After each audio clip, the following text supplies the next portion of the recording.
acá estamos en Noticias 3.0 con el invitado de hoy. El invitado de hoy es un pensador, es un hombre que ha dedicado su vida, su actividad académica a reflexionar al mundo desde América Latina y por lo tanto a reflexionar también sobre América Latina. Les quiero presentar al profesor Humberto Podetti. Encantado de tenerte aquí, Humberto. Gracias, el gusto es mío. Es un placer verdaderamente poder conversar en televisión contigo. La vida es grata. Humberto, nosotros los primeros 10, 12 años del siglo XXI fueron como un reverdecer de viejas aspiraciones latinoamericanistas, ¿verdad? Es decir, todos sentíamos que esas ideas de unidad latinoamericana, de creación de una entidad continental, tal como nos había enseñado Alberto Metol Ferré, de alguna manera estaba tomando forma. ¿Qué quedó de eso? Yo creo que en realidad, aunque por todos los medios procuran desmontarlo y retroceder en la historia, eso es imposible. Ajá. En realidad ese periodo al que vos te referís es un periodo que va a pasar a la historia, como el periodo que 2 siglos después del proceso independentista, casi 2 siglos, sí, un poco más de 2 siglos, ¿sí? Se llevó a la práctica más intensamente el proceso de unidad continental. Es decir, la Unión de Naciones Sudamericanas, que se creó en ese periodo y que tiene su constitución vigente, es un instrumento jurídico valioso y que es obligatorio para todos los jueces de América del Sur.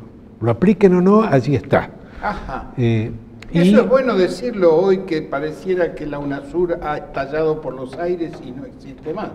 No, es absolutamente falso, es una pretensión.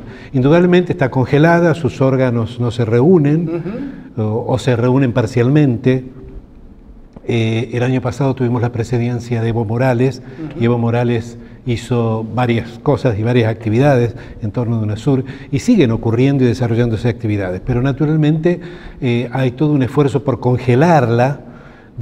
Yo no diría ni siquiera de los gobiernos de América del Sur, hay un esfuerzo claro de congelarla por el sistema de poder mundial, este capitalismo tecnocrático global agonizante, como creo yo, aunque pueda ser una agonía larga, está en su agonía. Entonces esto intentan ocultar ese proceso, pero creo que va a reverdecer en cuanto haya 2 o 3 o 4 movimientos populares, ni siquiera gobiernos, que retomen el rumbo. Por ejemplo, la Organización de los Trabajadores, las centrales sindicales de América del Sur, por lo menos, como primer paso, o la Unión de los Movimientos Populares, que hoy tiene tanta fuerza, estos movimientos que han nacido de las periferias, de los excluidos y los sectores más marginados, de los sectores más marginados, o del deporte, o que está trabajando en la creación de la Confederación Sudamericana del Deporte, o desde la cultura, desde las universidades.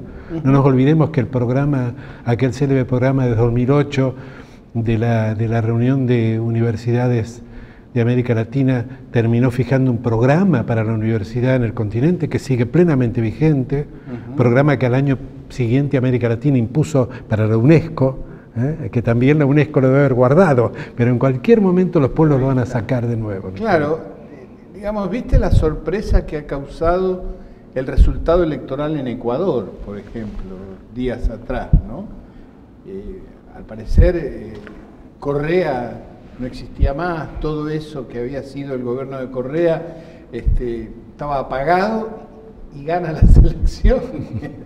Tal cual. De modo tal que vos decís que hay un rescoldo que sigue caliente. Sí, hay un proceso institucional, es mucho más que un rescoldo. O sea, no es simplemente, acá no se trata simplemente de declaraciones, se trata de normas jurídicas obligatorias y vigentes que establecen la unidad de los estados de América del Sur, de un proceso incipiente de ciudadanía sudamericana, de un proceso incipiente de borrar todas las fronteras económicas y políticas, y eso tiene una institucionalidad ya. Entonces recuperarlo es un soplo, Ajá. Basta que las organizaciones populares lo reclamen a sus gobiernos, o la gente empiece, cuando va a un juicio, a invocar una norma, Claro. los jueces van a estar obligados a aplicarla, porque de acuerdo a la Constitución argentina, la Constitución de UNASUR tiene prevalencia sobre las leyes argentinas. Muchos conflictos de trabajo, conflictos civiles, conflictos económicos, serían fácilmente resueltos si se apelan a las normas constitucionales. Cualquiera puede solicitar que un juez lo haga. Claro. Entonces es un proceso que está vivo. Yo no diría que es simplemente un rescoldo. Claro, está es vivo. un proceso muy institucional que es muy difícil, del que es muy difícil retroceder. Vos decís entonces que se avanzó institucionalmente. Se avanzó institucionalmente, tal vez con mayor celeridad y mayor riqueza de toda la historia de América Latina. Con ese proceso que culminó, por un lado en UNASUR Sí. y por otro lado en la comunidad de estados latinoamericanos y caribeños, Claro, que reúne a los estados del norte Claro. que no podían estar presentes aquí porque están presos o prisioneros del NAFTA claro. y de los acuerdos de libre comercio con Estados Que Unidos. desaparecieron. Que por supuesto ahora han desaparecido, y no solo que han desaparecido, sino que hoy hay algunos actores en Estados Unidos claramente individualizables que son latinoamericanos. Claro. Nunca ocurrió en la historia de América Latina que nosotros tuviéramos cómo obrar dentro de Estados Unidos. Y hoy lo tenemos. En las últimas elecciones fue electa representante por Nueva York Alexandria Ocasio-Cortez. Exactamente. 28 años, Exacto. latinoamericana, Claro. católica, discípula de Francisco, hizo su campaña sin dinero empresario, sin dinero de partidos políticos, simplemente ella en su campaña decía una frase del Padre Nuestro y luego la explicaba en la aplicación práctica hoy. ¿Qué significaba? Claro. Y eso allanó, lo derrotó al candidato demócrata, un político demócrata que iba a suceder a Nancy Pelosi en la presidencia del bloque, un pesado del Partido Demócrata, lo aplastó. Claro. Y luego aplastó al candidato republicano. Claro. 70-30. ¿Cuánta es la cantidad de gente que habla español como primer lengua en los Estados Unidos, Humberto? Yo te diría que hoy es el 30-40% de la población. Y es la lengua materna. O sea, en 2030, hoy es la lengua materna más hablada prácticamente en Estados Unidos, ¿no es cierto? Claro. Pero por la cantidad de inmigraciones y porque hay otro fenómeno que es muy notable, ¿no es cierto?, que ocurre en Europa también, la élite ha dejado de tener hijos. Claro. Porque los alcanzó, lo mismo que la élite europea, no tienen más hijos, porque los alcanzó el sinsentido del sistema global que han creado, y en Estados Unidos particularmente. En cambio, los latinos tienen muchos hijos, más que en sus patrias de origen, porque allí tienen perspectivas económicas que no tienen aquí, Claro.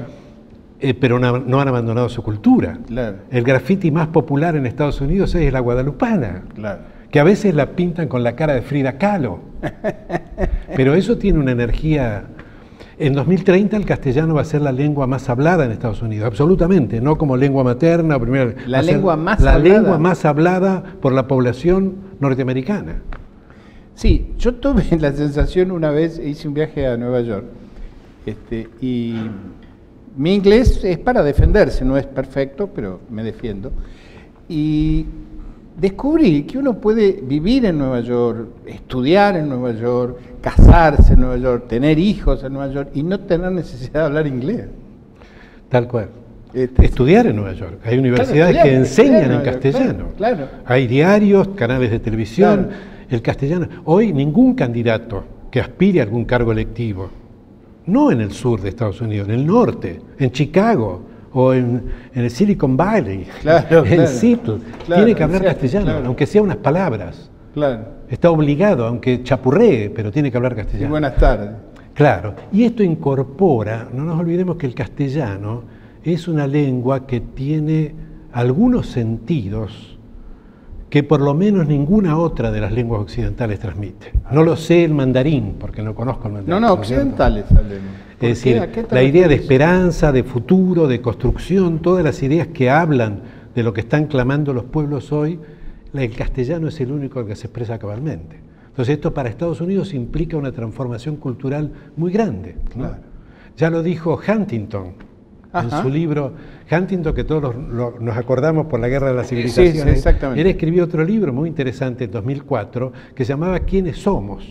Y el subtítulo era algo así como Problemas de la identidad estadounidense. Y él decía, me equivoqué cuando dije que iba a ocurrir la Guerra de las Civilizaciones. Esta guerra ya ocurrió y perdimos. Eso es lo que dice Huntington, hay que leer el libro. ¿Quiénes somos? Está editado por Paidós. Claro. Y además no es un libro de afirmaciones, es un libro de investigación. Él da datos, cifras, cosas que demuestran cabalmente que la cultura sajona, como cultura sajona, perdió la batalla definitivamente. Que puede haber una cultura anglo-hispana o hispano-anglo, como dice él, claro. ¿no es cierto?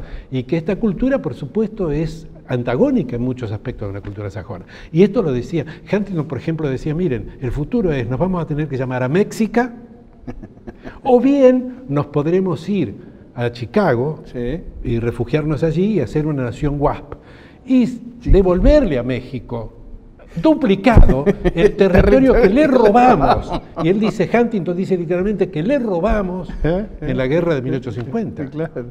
Esto lo dice uno de los pensadores norteamericanos más lúcidos, ¿no? Estamos hablando con Humberto Podetti. Vamos a ir a un corte, pero te quiero dejar esta cuestión para que la respondas después del corte. ¿Cómo se ve el mundo desde esta perspectiva latinoamericana? Vamos después del corte. Bien. Seguimos en Noticias 3.0, no se vayan.